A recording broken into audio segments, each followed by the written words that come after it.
Among the imperialists, they have a vision of the world that I will explain to you. To them, the world is summarized in a triangle. You will see the triangle in most of their insignia. Perhaps you don't understand, but to them, the world is summarized in a triangle.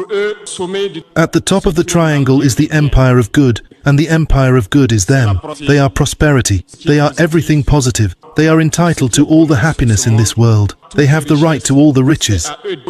They impose their worldview, their vision, their way of life. That's why during the conquest, they would come to our lands and say they had discovered our lands, because to them, we were savages and had nothing like them. So, they call us natives, and it's them, the people who have all the rights. To them, the world must operate as they want. To illustrate, I'll take a few examples. Look at their movies. They have brainwashed their people into believing they're superior and entitled to everything. You won't say otherwise. In all their films that they propagate, you will always find the villains are either Russians, South Americans, or blacks playing the roles of drug dealers, pimps, human traffickers, and recently, Arabs playing the roles of terrorists. This is how they perceive the world. On the economic side,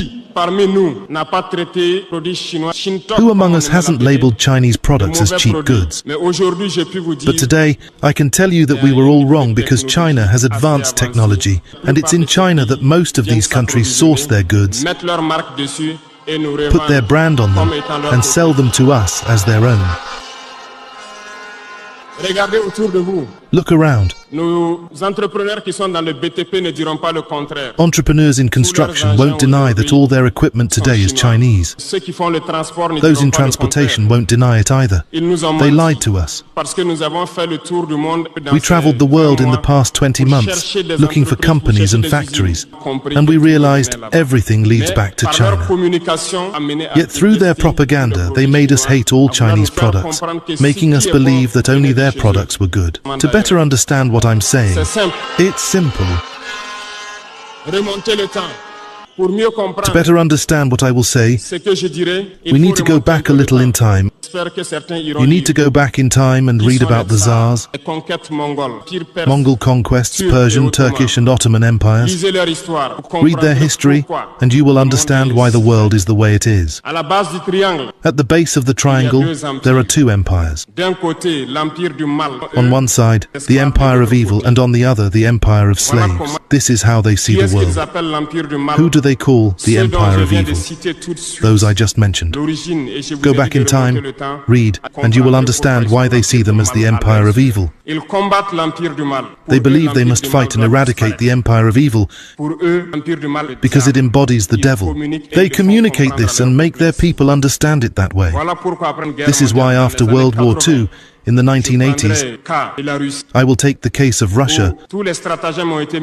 All schemes were implemented to collapse it under President Gorbachev, orchestrated by President Ronald Reagan. Three main strategies caught our attention. First, they went to Saudi Arabia and asked them to lower the oil price from $35 to $7 to collapse the Russian economy. Alongside that, remember something. The second strategy, they armed the Taliban, who were received by President Ronald Reagan at the White House with CIA-supplied Stinger surface-to-air missiles to fight the Russians. Later, they pretended to fight the Taliban themselves. Go figure. The third strategy was a bluff, the Star Wars project, which led Gorbachev to create the Paulus project, sinking Russia further. Once Russia collapsed, those who claimed to be the empire of good began to gloat until Vladimir Putin's team came to revive Russia.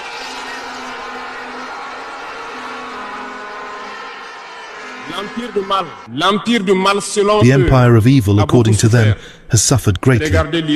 Look at Iran today, facing all possible sanctions. Look at how they describe certain people. Through communication, they can manage to make you hate a people or love a people. They are very strong in communication and use all possible channels. Look at the wars that are raging.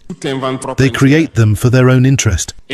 Finally, according to them, the empire of slaves is Africa and some South American peoples. In their minds, as I mentioned earlier, Africa belongs to them. Our lands, our riches belong to them. And they can't conceive that Africans could emancipate, rise and challenge them. And for this reason, they believe Africans are easy to manipulate and driven by emotions. They will always find an African to fight against his brother. And it has always been like that.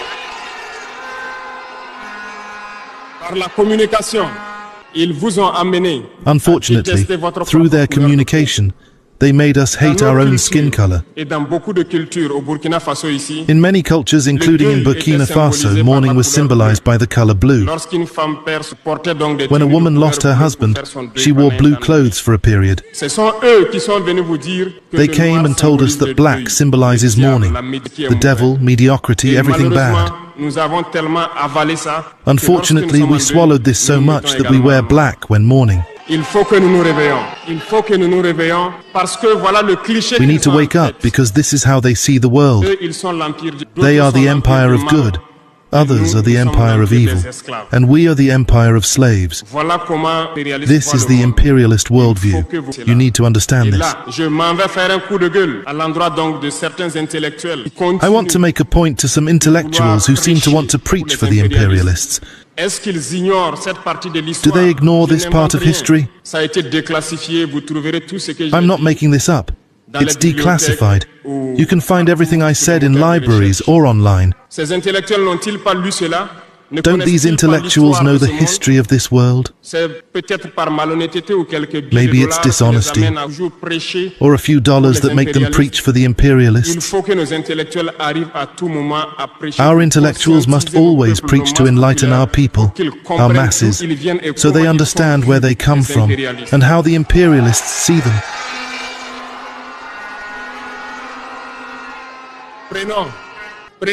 Let's take the example of some wars. You followed the Iraq War, a big lie about weapons of mass destruction. Some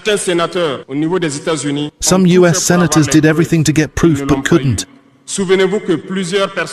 Remember, several people resigned from the CIA after this war. Evidence was fabricated with the help of Western secret services. We remember that Niger was accused at the time of selling uranium to Iraq. And the same scenario played out recently with accusations of clandestinely selling uranium to Iran. This is déjà vu. They made this claim but found no proof. Even the United Nations eventually found no tangible evidence of weapons of mass destruction. Their objective was to destroy Iraq, create the Islamic State just like they created the Taliban state in the 1980s. Armed them, and later pretended to fight them. Understand the game. This game has gone on too long. We need to wake up, understand, and fight for our future.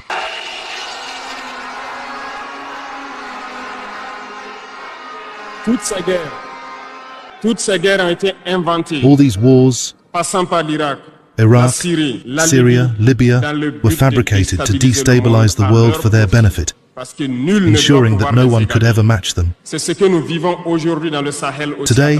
we see the same in the Sahel with terrorism imposed on us, because they will always find blacks who will get excited and take up arms against their black brothers. This is what we are living. They have never left this model, and unfortunately, many people agree with them for a few dollars. They sell themselves cheaply to the enemy, to the imperialists, and fight against their brothers. The West, primarily the United States and Western European nations, maintain significant control over the world through a combination of historical legacy, economic power, military strength, and cultural influence.